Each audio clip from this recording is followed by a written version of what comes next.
Os mistérios.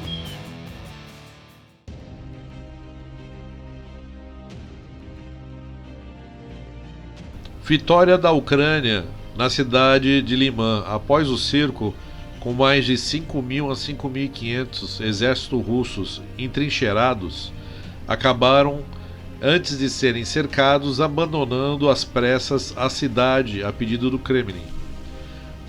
Segundo o comunicado do Ministério da Defesa russa, as suas tropas se retiraram de Liman para regiões mais favoráveis.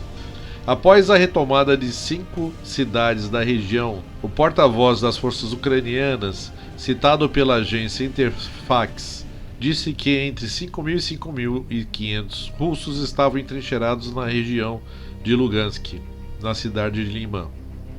O governador ucraniano de Lugansk, Sergei Gaidai, afirmou que os soldados russos de Liman tinham 3 opções: fugir, morrer todos juntos ou se render.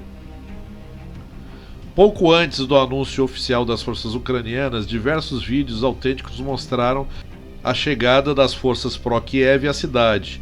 Um deles foi filmado por Ilya Poromarenko, jornalista independente de Kiev.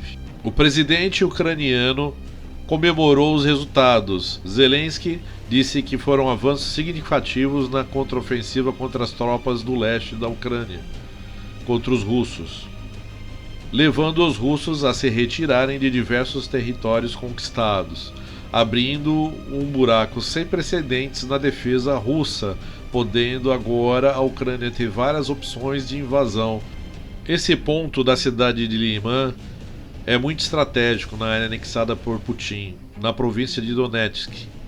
O avanço ocorreu ao longo desta semana e parece ter sido desenhado por Kiev para desmoralizar os russos um dia após Putin ter feito o grandioso evento para celebrar a integração à Rússia de Donetsk e a sua vizinha região russófona de Donbass.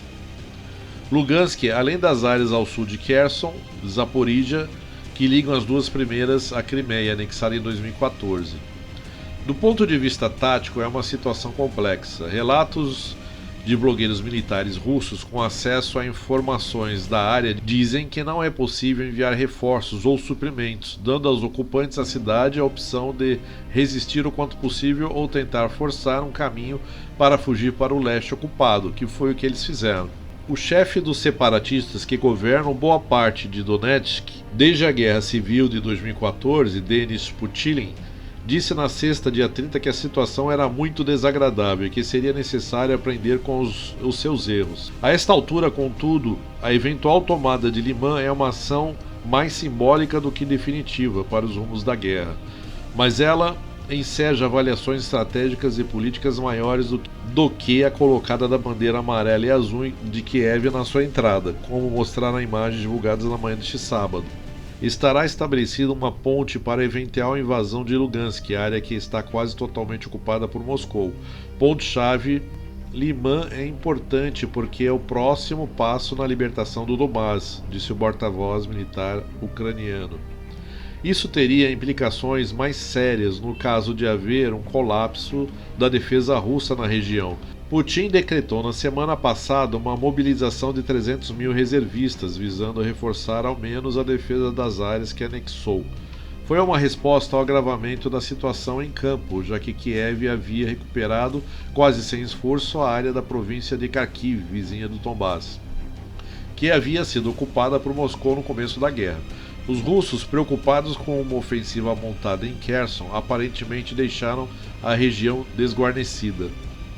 Alguns observadores especulam se a retirada russa possa ter sido parte de um plano de Putin para estabelecer a fronteira que desejava anexar para abrir um caminho no congelamento do conflito, já que o anúncio dos referendos de absorção das regiões e a mobilização foi feita logo após a derrota de Kharkiv. É insondável, claro, mas a hipótese de que a Rússia tenha reagido ao risco de uma derrota e tentado criar um fato consumado político parece bem mais racional, seja para ter uma saída para a guerra em seus termos, seja para se reagrupar e seguir o combate. Além disso, há outro ponto importante. Putin ameaçou o emprego de armas nucleares se considerar que a Rússia corre risco existencial. Como agora as áreas ocupadas são consideradas pelo Kremlin como as suas, será um impasse o uso da bomba atômica. Os Estados Unidos já alertaram que mesmo o uso de uma arma de pequena potência, uma arma tática atômica contra movimento de tropas ou bases militares, seria respondida de forma horrível contra os russos, segundo o secretário de Estado Antony Blinken, americano. Os americanos parecem estar levando a sério o risco de uma escalada. Na quarta passada, o chefe do Comando Estratégico dos Estados Unidos, almirante Charles Richard, participou de um painel que discutiu riscos de um ataque ao país. Todos nós nessa sala estamos de volta ao trabalho de completar a competição por meio de crise e possível conflito direto de um par em capacidades nucleares. Nós não vivemos isso há mais de 30 anos. Os Estados Unidos estão enviando mais armamentos antiaéreo para a Ucrânia para que os ucranianos possam ter uma proteção mais efetiva quando algum míssil atômico for lançado. Obrigado por assistir mais esse vídeo, dê o seu joinha, se inscreva no canal, ajude o canal a crescer. Muito obrigado!